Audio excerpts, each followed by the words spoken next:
Hello everyone, स्वागत है आप सभी का आपके अपने YouTube channel learn with Sarina पर। देखिए, आज हम टॉपिक पढ़ने वाले हैं केमिस्ट्री का, दैट इज़ सोल्युबिलिटी। ये जो टॉपिक है ये हर एक कॉम्पिटिटिव एग्जाम के लिए इक्वली हेल्पफुल है। पहले हम इसको थोड़ा सा डिटेल में समझने की कोशिश करेंगे और फिर हम इस टॉपिक को ट्रिक से भी सोल्व करेंगे। तो इस वीडियो को लास्ट तक जरूर देखें, लास्ट में मैं आपको ट्रिक दूंगी। कुछ मैं ऐसी वीडियोस बनाऊंगी जिसमें आपको सिर्फ ट्रिक्स दिखाई देंगी क्वेश्चंस को ईजिली सोल्व करने के लिए, तो आप उनको रेगुलर बेस पे देख सकते हैं। तो टॉपिक पढ़ रहे हैं हम सोल्युबिलिटी। सोल्युबिलिटी निकालने का जो क्वेश्चन आता है आयनिक इक्विलिब्रियम में, उसके बारे में हम रीड आउट करेंगे।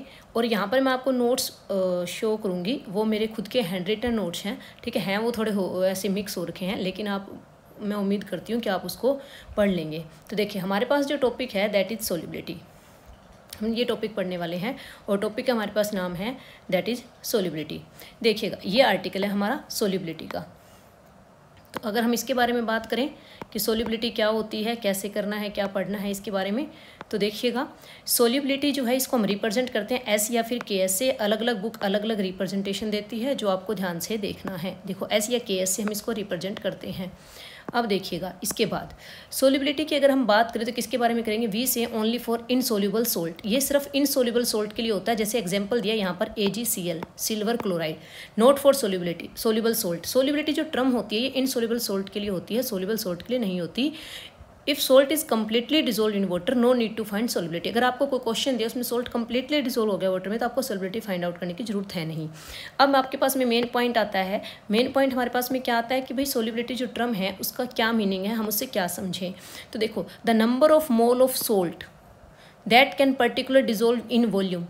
जो number of mole of salt जिसको हम एन से रिप्रेजेंट करते हैं वो डिजोल्व करें इन पर्टिकुलर वॉल्यूम में वी में। अगर मान लो मैं कहूँ कि 1 मोल of salt is dissolve in 1 litre of water, अगर 1 मोल सोल्ट जो 1 लीटर वाटर में डिजोल्व हो रहा है तो उसकी सोल्युबिलिटी क्या होगी। आपने क्या लिया, 1 मोल सोल्ट, तो क्या होगी मोल, और इसकी वॉल्यूम के लिए आपने लीटर में लिया तो सोल्युबिलिटी की यूनिट क्या हो जाएगी, मोल पर लीटर आ जाएगी। तो ये आपको ध्यान रखना है। तो सबसे पहले आपको जो पॉइंट ध्यान में रखना है वो आपके पास में आपको क्या ध्यान में रखना है, सबसे पहला पॉइंट की सोल्युबिलिटी किसे कहते हैं, फर्स्ट पॉइंट। सेकेंडरी इसकी जो यूनिट है वो हम कैसे कंसिडर करते हैं।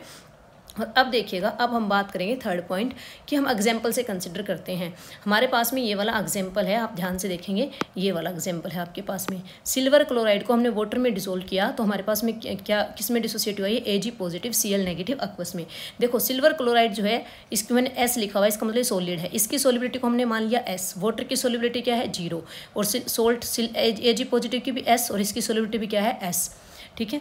ये जो है, एक बात और आपको ध्यान रखनी है, सिल्वर क्लोराइड जो है वो रिएक्ट नहीं करता है वाटर के साथ, वो ओनली वाटर में डिसोल्व होता है। तो सोल्युबिलिटी निकालते हैं, हमें सबको फॉर्मूला है क्या, के किसके बराबर आएगा, प्रोडक्ट अपॉन में रिएक्टेंट। तो प्रोडक्ट क्या, Ag पॉजिटिव, ठीक है, Cl negative divide by AgCl water. अब देखो, AgCl को हम नेग्लेक्ट कर सकते हैं क्योंकि ये सॉलिड है, जो सॉलिड टर्म होता है उसको हम नहीं लिखते हैं, और वाटर किसमें आपका एक्सेस है, तो इसलिए इसको हम इधर ले जाएंगे। तो के साथ इसको नेग्लेक्ट कर दिया, ये खत्म हो गया। के साथ वाटर गया इज इक्वल टू क्या गया, Ag पॉजिटिव Cl नेगेटिव। के साथ वाटर था तो इसको हमने बोल दिया सोल्युबिलिटी प्रोडक्ट ऑफ वाटर, और जिसको आपने रिप्रेजेंट कर दिया किससे, KSP से। किससे रिप्रेजेंट कर दिया, KSP से। तो अब आप ध्यान से देखिएगा, आपका जो सोल्ट है वो क्या बन गया, आपके पास में जो सोल्युबिलिटी प्रोडक्ट है KSP वो क्या बन गया, Ag positive is equal to Cl, Ag positive Cl negative. Ag की सोल्युबिलिटी हमने क्या कंसिडर की थी, Cl की भी क्या कंसिडर की थी, S। तो KSP किसके बराबर आ गया, S इंटू में S, और हम कह सकते हैं कि KSP किसके बराबर आ गया, S की पावर 2। ये आपको आई थिंक क्लियर होगी होगी चीज़। अब देखिएगा, इसका थोड़ा सा एक और एग्जांपल के साथ बात कर लेते हैं। अब देखो, अगर KSP आपको निकालना पड़ जाए तो ये था, लेकिन अगर S निकालना पड़ जाए तो इसका फॉर्मूला क्या गया, √KSP। चलो इसको हम थोड़ा सा क्वेश्चन से समझते हैं, ठीक है, ध्यान देंगे क्वेश्चन पे। क्वेश्चन क्या कह रहा है देखिएगा, KSP of silver chloride is 10⁻⁻10। तो देखो, यहीं से पकड़ लो, आपको क्या दे रखा है, KSP। क्या पूछ रहा है, सोल्युबिलिटी। इट मीन्स आपसे क्या पूछना चाह रहा है, S। अपन ने अभी भी फॉर्मूला पढ़ा है, S किसके बराबर होता है, √KSP। तो √10 की पावर -10, तो कितनी वैल्यू आ गई, 10 की पावर -5 मोल पर लीटर। ये मैंने आपको फिर से अगेन निकाल के देखा है कि KSP निकलता कैसे है, आपको ये तरीका भी पता है। अब देखिएगा, अगर हम इसके ऊपर बात करें नेक्स्ट, तो देखिएगा नेक्स्ट आपके पास में टर्म की बात कर लेते हैं। तो क्या कह रहा है ये, अब से क्वेश्चन दिया आपको, क्वेश्चन को थोड़ा आराम से देखेंगे। Calcium fluoride solid is dissolved in water, S is it's solubility, find KSP। क्या निकलवा रहा है आपसे, KSP निकलवा रहा है। तो कैल्शियम फ्लोराइड को वाटर में डिजोल्व किया हमने, इसकी सोल्युबिलिटी मान ली S, तो ये ब्रेक होगा कैल्शियम 2 पॉजिटिव प्लस में 2F नेगेटिव। आप सब जानते होंगे इसकी सोल्युबिलिटी S, इसकी कितनी हो गई 2S, क्योंकि 1 मोल की सोल्युबिलिटी कितनी है S है, तो ये 2 मोल फ्लोराइड है तो इसकी सोल्युबिलिटी कितनी हो जाएगी 2S हो जाएगी।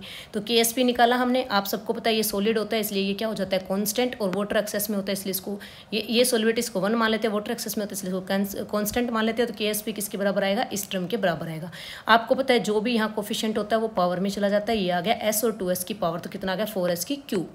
तो इसकी सोल्युबिलिटी प्रोडक्ट कितना आ गया आपके पास में 4S की क्यूब। चलो ये बात तो मैंने आपको डिटेल में बताई, अब आपको मैं ट्रिक बताती हूँ कि आप क्वेश्चन को देखते ही कैसे सोल्व कर सकते हैं। ये बहुत इंपॉर्टेंट है, इसको ध्यान से देखिएगा। ट्रिक जो है KSP निकालनी है विदाउट यूजिंग एनी फॉर्मूला, तो ये मोस्ट इंपॉर्टेंट है, वेरी वेरी इंपॉर्टेंट। तो देखिएगा KSP क्या होता है, x की पावर x डॉट y की पावर y डॉट s की पावर x प्लस वाई। अब मैम ये x और y क्या है, तो सुनिएगा मैं एग्जांपल से समझाती हूँ। मान लो आपके पास में कोई सोल्ट है AB2 टाइप, तो A x है number of mole of A के कितने मोल है 1 मोल है, y है number of mole of B के कितने मोल है 2 मोल है। तो आपने यहाँ लिख दिया, फॉर्मूले में वैल्यू पुट कर दो, x की पावर x मतलब 1 की पावर 1, y की पावर y 2 की पावर 2 डॉट में s की पावर x प्लस वाई। तो आपका आंसर आ गया KSP equal to 4S cube. तो ये किस टाइप का सोल्ट हो गया, CaF2 टाइप का सोल्ट हो गया, जो आपको समझ में आ गया।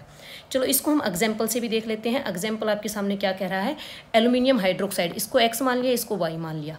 x कितना है 1, y कितना है 3, फॉर्मूले में पुट कर दो, आंसर कितना आ गया KSP इक्वल टू 27 S की 4। तो ये आपके पास में डायरेक्ट ट्रिक थी जिसे आप डायरेक्ट निकाल सकते हैं। अब अगर मैं आपके सामने बात करूं, एक क्वेश्चन देती हूं आपको क्या निकालना है, आपको KSP निकालना है।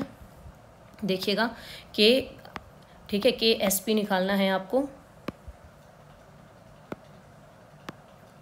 और किसका निकालना है, तो आपके पास में एक सोल्ट है, ठीक है, और वो सोल्ट क्या है ApBQ। अब आपको क्या करना है, अगर ऐसा क्वेश्चन आ जाए तो अब आपको डायरेक्ट ट्रिक का यूज़ करना है। ट्रिक अपनी क्या थी, x की पावर x डॉट y की पावर y, और क्या था s की पावर x प्लस वाई। अब देखिएगा यहाँ पर x कितना है P और y कितना है यहाँ पर Q, तो अब वैल्यू रख दो आप फटाफट, ठीक है। तो P की पावर P डॉट Q की पावर Q और डॉट S की पावर कितना आ गया P प्लस Q, और हमारा हो गया ये क्वेश्चन।